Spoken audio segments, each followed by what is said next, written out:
জিকির ছেড়ে দিবে, আল্লাহকে স্মরণ করবে না, তার কবরটা সংকীর্ণ হয়ে যাবে।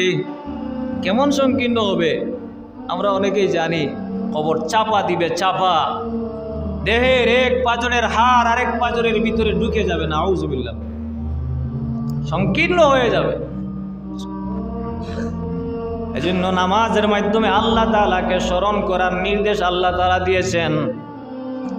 সূরা তাহার আয়াতের ভিতরে আল্লাহ তাআলা বলেন, আকিমিস সালাতা লিযিকরি, ও বান্দা নামাজ কায়েমের মাধ্যমে আমি আল্লাহকে তোমরা স্মরণ করো, আমি আল্লাহকে স্মরণ করো। নামাজ এটা জিকির, সবচেয়ে বড় জিকির। সবচেয়ে বড় জিকির কিভাবে হয়? ওয়াসিরিনে কোরআন বলেন জিকির হয় তিন ভাবে। কয়ভাবে হয়? জিকির হয় তিন ভাবে। মানুষ তার জবান দিয়ে জিকির করে, এটা হচ্ছে আলোচনা করা। জবান দিয়ে আলোচনা করা, এটাকে জিকির বলা হয়।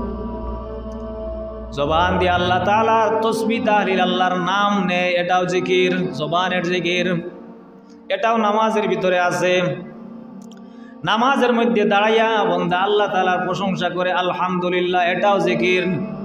নামাজের মধ্যে দাঁড়াইয়া বান্দা সুবহানাল্লাহ পড়ে, পড়ে কি পড়ে না? এটাও জিকির। সুবহান রাব্বিয়াল আযীম, সুবহান রাব্বিয়াল আ'লা, সুবহানাকাল্লাহুম্মা ওয়া বিহামদিকা, পড়ে কি পড়ে না? এই সবগুলা জিকির। তাহলে নামাজের মধ্যে দাঁড়াইয়া বান্দা জবানের জিকির সবচেয়ে বেশি করে। জিকিরের আরো একটা মাধ্যম হচ্ছে অঙ্গ প্রত্যঙ্গ দিয়া জিকির করা। নামাজের মধ্যে দাঁড়াইলে সেটাও সবচেয়ে বেশি পাওয়া যায়। বন্দা যখন নামাজের মধ্যে দাঁড়ায় তখন কিবলামুখী হইয়া দাঁড়ায়। দাঁড়াইছে, ডানে বামে তাকায় না, নাকি তাকায়? ডানে বামে তাকায় না, কিবলামুখী হইয়া দাঁড়ায়, হাত চাপে দে বেলে। আল্লাহর যখন নির্দেশ তুমি রুকুতে যাও তখন রুকুতে যায়, যখন নির্দেশ সিজদায় যাও সিজদায় যায়। আল্লাহ তাআলার তাসবিহ, আল্লাহর কালাম ছাড়া তার জবান দিয়ে কোনো কথা বের হয় না। তার দৃষ্টিটা কিবলার দিকে থাকে, অন্তরটা কিবলার দিকে থাকে, আল্লাহর দিকে থাকে, নড়াচড়া করে না। এই সবগুলা হচ্ছে অঙ্গ প্রত্যঙ্গের জিকির, যেটা নামাজে উত্তমভাবে পাওয়া যায়। জিকির আর একটা মাধ্যম হচ্ছে অন্তর, কলব। কলব দিয়ে স্মরণ করা, এটাও জিকির। নামাজের মধ্যে দাঁড়াইলে বান্দা কলব দিয়া আল্লাহকেই স্মরণ করে, নাকি অন্য কিছু স্মরণ করে? আল্লাহকে স্মরণ করে। কখনো কখনো যদি কলব এদিক সেদিক চলে যায়, আবার আল্লাহমুখী করে, তাহলে নামাজের মধ্যে কলবে অন্তরের জিকিরও পাওয়া যায় এবং উত্তমভাবে পাওয়া যায়। এতে দেখা গেল জিকির হয় তিন ধরনের। প্রত্যেকটা জিকিরের প্রত্যেকটা সূরত নামাজের মধ্যে পাওয়া যায়। এ কারণে মুফাসসিরিনে কোরআন বলেন নামাজ হচ্ছে সবচেয়ে বড় জিকির। এমন এক জিকির, যেই জিকিরের মধ্যে জিকিরের এমন কোনো ধরন, এমন কোনো মাধ্যম নাই যেখানে অনুপস্থিত। সুবহানাল্লাহ। নামাজ সবচেয়ে বড় জিকির। নামাজ সবচেয়ে বড় শুকুর। আল্লাহ তাআলার শুকুর আদায় করা দরকার হয় কি হয় না? কোরআনের ভিতরে আল্লাহ তাআলা আমাদেরকে নির্দেশ দিয়েছেন, লাইন শাকারতুম লা আযীদান্নাকুম। দুনিয়ার জীবনে আমি আল্লাহর শুকরিয়া আদায় করবা, শুকুর আদায় করবা, নিয়ামত আরো বাড়াইয়া দিব। আর শুকরিয়া আদায় করবা না, ওয়ালাইন কাফারতুম ইন্না আযাবি লাশাদীদ, শুকরিয়া আদায় করবা না, আযাবে গ্রেফতার করব। তাহলে শুকরিয়া আদায় করতেই হবে। তো নামাজ হচ্ছে সবচেয়ে বড় শুকুর, যে কারণে কোরআনের ভিতরে আল্লাহ তাআলা নামাজের মাধ্যমে আল্লাহ তাআলার শুকরিয়া আদায়ের নির্দেশ দিয়েছেন। সূরা কাউসারের মধ্যে আছে, ফাসাল্লি লিরাব্বিকা ওয়ানহার, ফাসাল্লি লিরাব্বিকা ওয়ানহার। আল্লাহর পয়গম্বরকে আল্লাহ তাআলা বলেছেন, আপনাকে কাউসার দান করেছি, সবচেয়ে বড় নিয়ামত, সুতরাং নামাজ পড়ে আপনি শুকরিয়া আদায় করুন। নামাজের মাধ্যমে শুকরিয়া আদায়ের নির্দেশ এসেছে। নামাজ সবচেয়ে বড় শুকুর, কারণ শুকরিয়া আদায়ও তিনভাবে হয়। কথা দিয়ে, জবান দিয়ে শুকরিয়া আদায় হয়, অঙ্গ প্রত্যঙ্গ দিয়ে শুকরিয়া আদায় হয়, অন্তর দিয়া, কলব দিয়া শুকরিয়া আদায় হয়। এই সবগুলা নামাজের ভিতরে আছে। সুবহানাল্লাহ। নামাজ সবচেয়ে বড় ইবাদত। নামাজ সবচেয়ে বড় ইবাদত কেন হয় তারও কারণ আছে। মুফাসসিরিনে কোরআন, উলামায়ে কেরাম কিতাবের মধ্যে এইগুলা বিস্তারিতভাবে উল্লেখ করেছেন। আল্লাহ তাবারaka ওয়া তাআলা দুনিয়ার জমিনে শুধু মানুষের জন্য ইবাদত দিয়েছেন এমন না, সব প্রাণীর জন্য ইবাদত আছে। সব প্রাণী আল্লাহ তাআলার ইবাদত করে, আল্লাহ তাআলার তাসবিহ পড়ে, আছে কি নাই? সব প্রাণী আল্লাহ তাআলার তাসবিহ পড়ে। ইউসাব্বিহু লিল্লাহি মা ফিস সামাওয়াতি ওয়া মা ফিল আরদ, সমস্ত প্রাণী আল্লাহ তাআলার হুকুমের অনুগত। সমস্ত প্রাণীর জন্য ইবাদত আছে। প্রত্যেকটা প্রাণীকে আল্লাহ তাআলা এক একটা সূরতে এক একটা ধরনের ইবাদত দিয়েছেন। সমস্ত প্রাণী মিলাইয়া যতটা ধরন যতটা সূরত হইতে পারে, মানুষের নামাজের মধ্যে সবটি সূরত একসাথে পাওয়া যায়। কোনো প্রাণী দাঁড়াইয়া ইবাদত করে, তো নামাজে দাঁড়ানো আছে কি নাই? কোনো প্রাণী এই রুকুর সূরতে ইবাদত করে, নামাজের মধ্যে আছে কি নাই? কোনো প্রাণী দেখবেন সব সময় তার মাথাটা মাটির মধ্যে লাগানো, সে আল্লাহর ইবাদত করে। নামাজের মধ্যেও মাথা মাটির মধ্যে লাগে কি লাগে না? কোনো প্রাণী দেখবেন একেবারে মাটির সাথে মিশে আছে, সে আল্লাহর ইবাদত করে। নামাজের মধ্যেও অঙ্গ প্রত্যঙ্গ এক সময় মাটির সাথে মিশাতে হয়।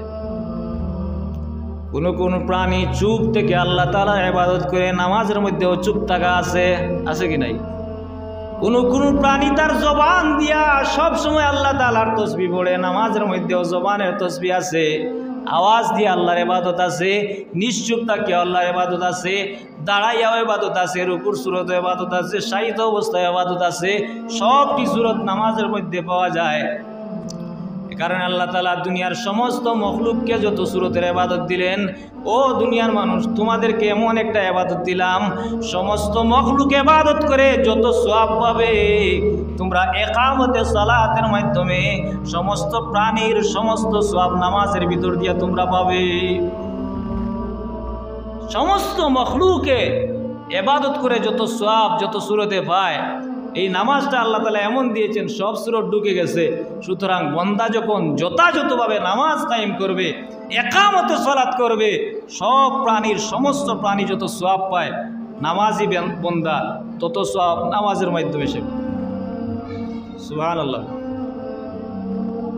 এরপরেও নামাজ আমাদের কাছে এটা গুরুত্বপূর্ণ।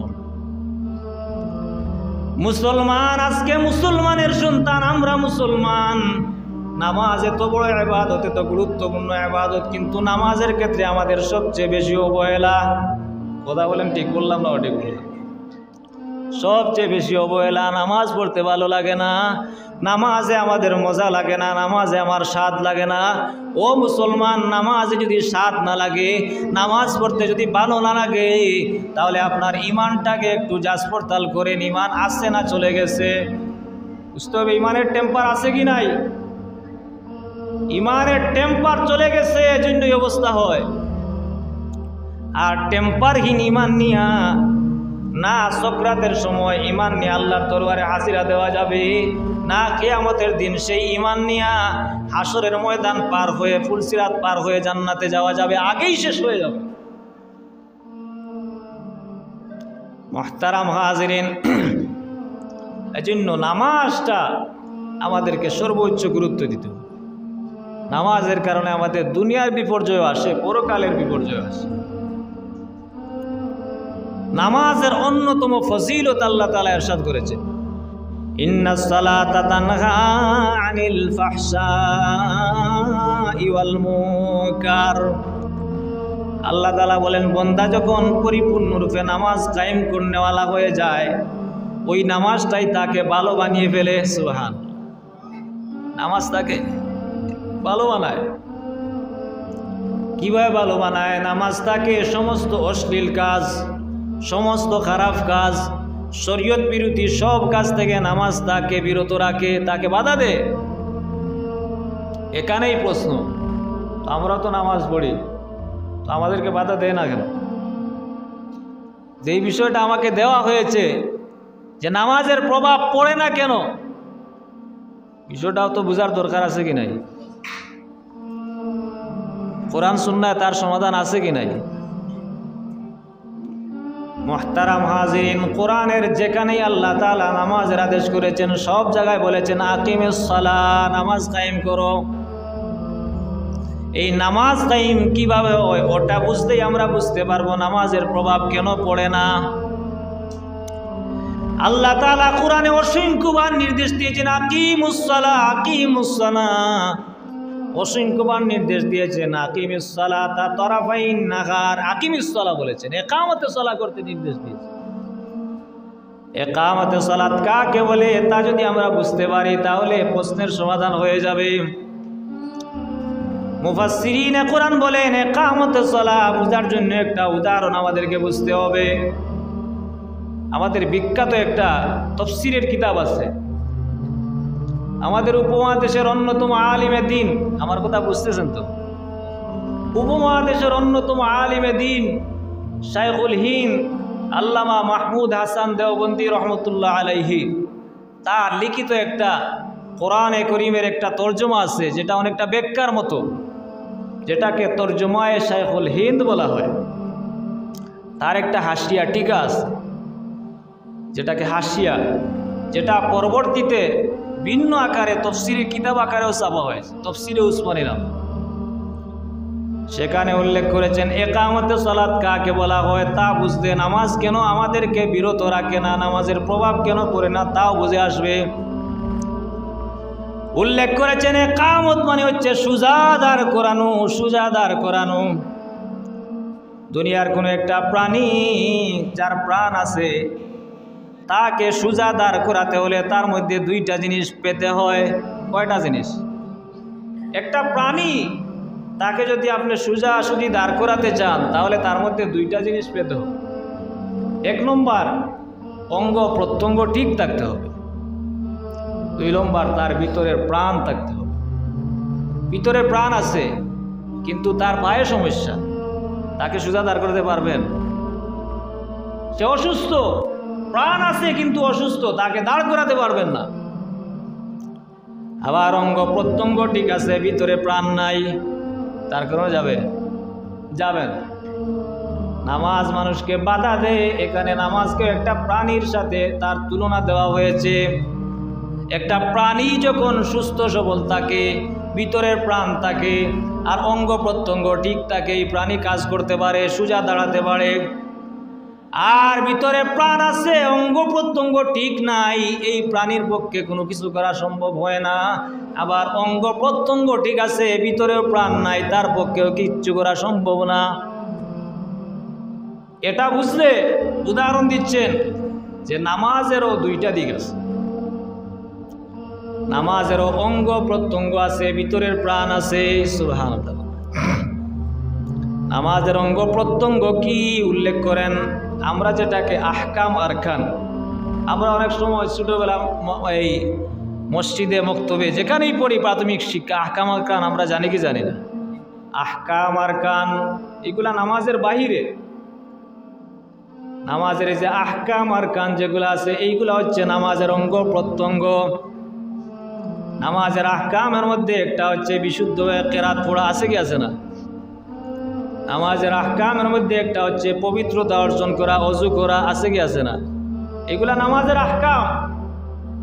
নামাজের আরকানের মধ্যে আছে হাত, এই কিবলামুখী হওয়া, হাত বাঁধা, বিশুদ্ধ হয়ে কেরাত পড়া, আল্লাহর দিকে মনোযোগী হয়ে থাকা, অনেক আহকামাদি আছে কি নাই? এইগুলা হচ্ছে নামাজের আহকাম আরকান, এইগুলা নামাজের অঙ্গ প্রত্যঙ্গ।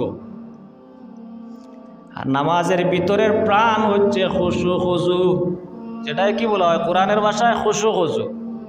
খুশু খুজু মানে হচ্ছে অন্তরকে আল্লাহর দিকে ধাবিত করে রাখে। হযরতে তানবী রহমতুল্লাহ আলাইহি তিনি উল্লেখ করেন যে অন্তরকে কোরআনের ভাষায় বলা হয় কলব। কি বলা হয়?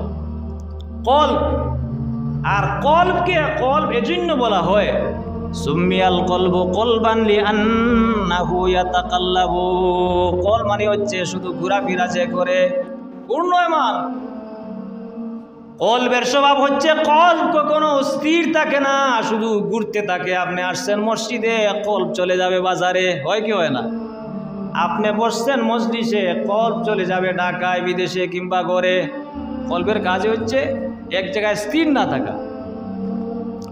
হযরতে তানবী রহমতুল্লাহ বলেন কলব যেহেতু স্থির না থাকা হচ্ছে তার স্বভাব, তাহলে বান্দা নামাজের মধ্যে কলবকে কিভাবে স্থির করবে? হাকিমুল উম্মত তানবী রহমতুল্লাহ আলাইহি বলেন নামাজের মধ্যে কলবকে স্থির করার একটা সুরত আছে। বন্দা যখন নামাজে দাঁড়াইছে কলব চলে যাবে অন্যত্র, তো বন্দার কাজ হচ্ছে কলকে আবার আল্লাহমুখী করা। কল আবার যাবে, আবার টেনে আনবে। তো শয়তান কি করে, মানুষ যখন নামাজে দাঁড়ায় শয়তান কাছে এসে বসে যায়, তার কলবকে বিক্ষিপ্ত করার চেষ্টা করে। তো কলব যখন অন্যত্র চলে যায়, আবার যখন বন্দা টানিয়ে আনে, তখন আল্লাহ তাআলা তাকে একটা সওয়াব দেন। সুবহানাল্লাহ। তখন শয়তান যখন দেখে তার কলব অন্যত্র নিলে আবার টেনে এনে ফেলে, আবার সে সওয়াব পায়, তাহলে তো তার মর্যাদা বাড়তেছে। শয়তান কি কখনো চায় যে আমাদের মর্যাদা বাড়ুক?